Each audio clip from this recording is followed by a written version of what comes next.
Kwa sababu nataka tuandike. Tuangalie Mwanzo sura ya 15. Na kwa kuwa ninafundisha sina haraka, tutasoma kuanzia mstari wa kwanza hadi wa 18. Kiongozi ana nini? Ana maono. Mtu huyu alikuwa anaitwa Musa. Na tutaona pia sura ya 14 mstari wa 13 hadi 23, isipokuwa tutasoma mistari muhimu kwamba uongozi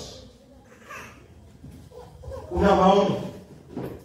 Na ukishajua kwamba huyu ni kiongozi, kaa chini yake, usikilize maono yake, usikilize mipango yake.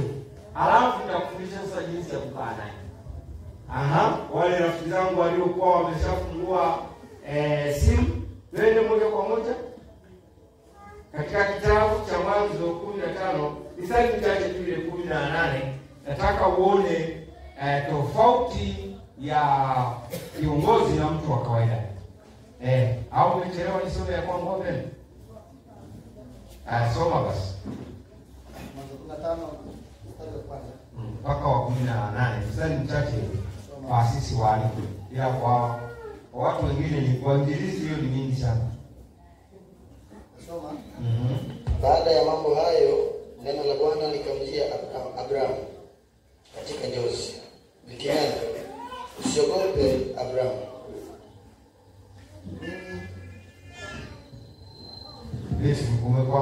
mimi ni ngao yako na thawabu yako kubwa sana.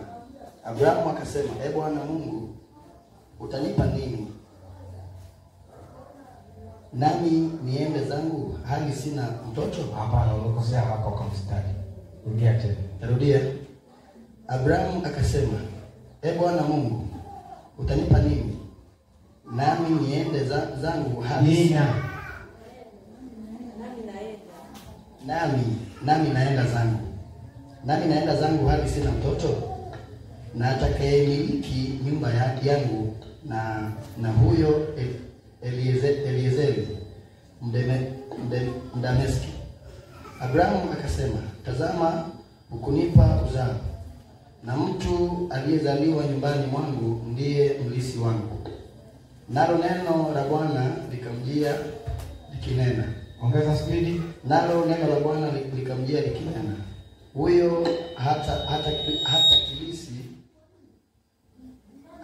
hata kulisi, bali atakayetoka katika viuno vyako ndiye atakaye kulisi.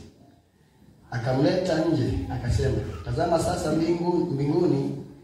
mbinguni kazihesabu nyota, kama ukiweza kuzihesabu. Akamwambia, ndivyo utakavyokuwa uzao wako. Akamwamini Bwana, naye akamhesabia jambo hili kuwa haki.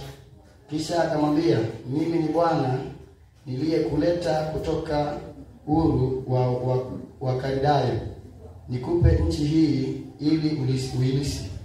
Akasema, Bwana Mungu, nipateje kujua ya kwamba nitailisi? Akamwambia, unipatie ndama wa miaka 3, na mbuzi mke wa miaka 3, na kondoo mume wa miaka 3, na hua na mwana wa njiwa.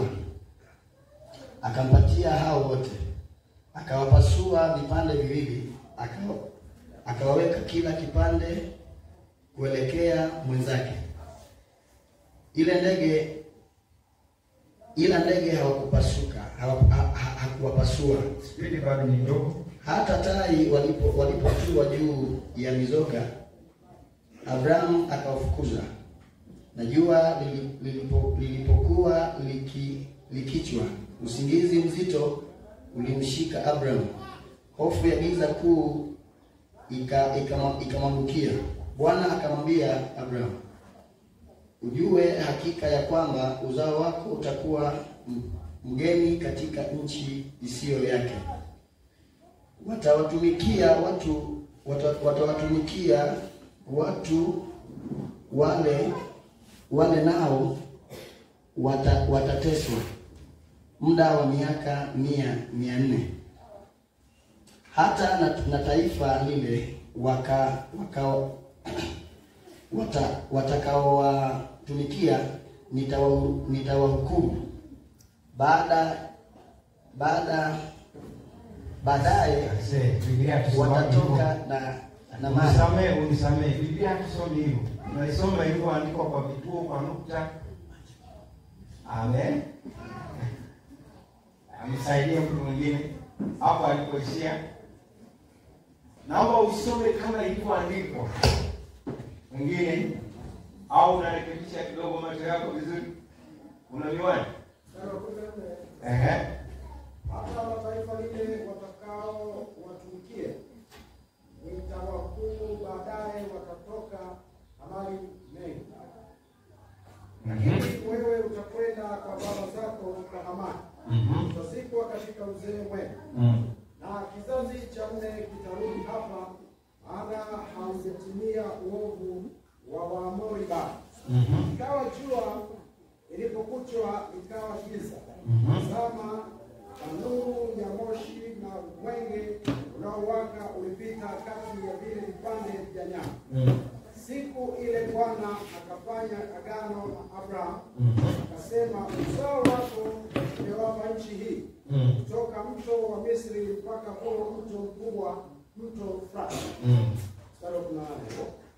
Endelea. Malizia huo wa 20 wa 19 na 20 una neno la mwisho. Mstari 19. Keni na Mkenizi na Mkadmoni, na Mhiti na Mperezi na Mrefai, na Mwamori na Mkanani na Mgirgashi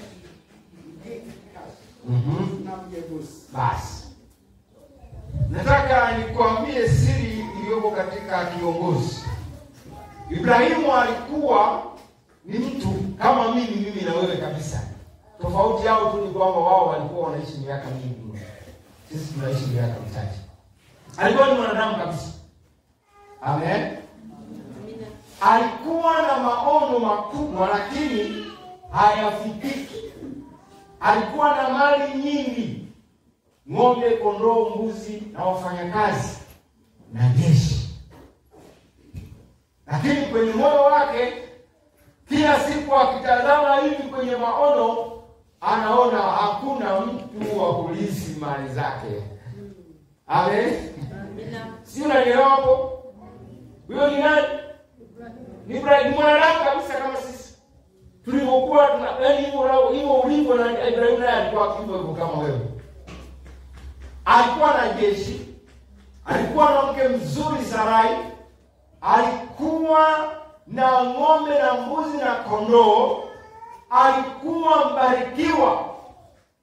Lakini kwenye maono yake akiangalia hivi mbele anaona giza. Bwana Yesu asifiwe. Amina. Sisi kama na wewe kupata hiyo.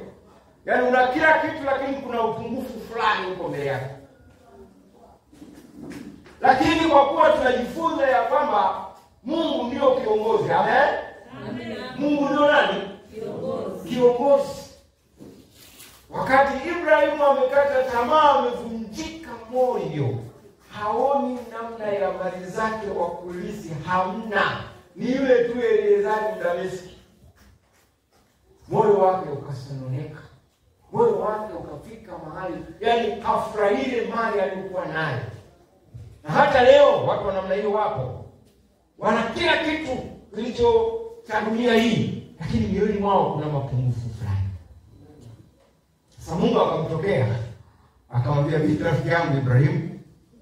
Ibrahimu akasema, kama unavyoniona bwana, nina mali zote hizi lakini hamna kitu. Mungu akamwambia, no, nitakubariki. Utanibariki vipi? Akasema, nitakubariki mkeo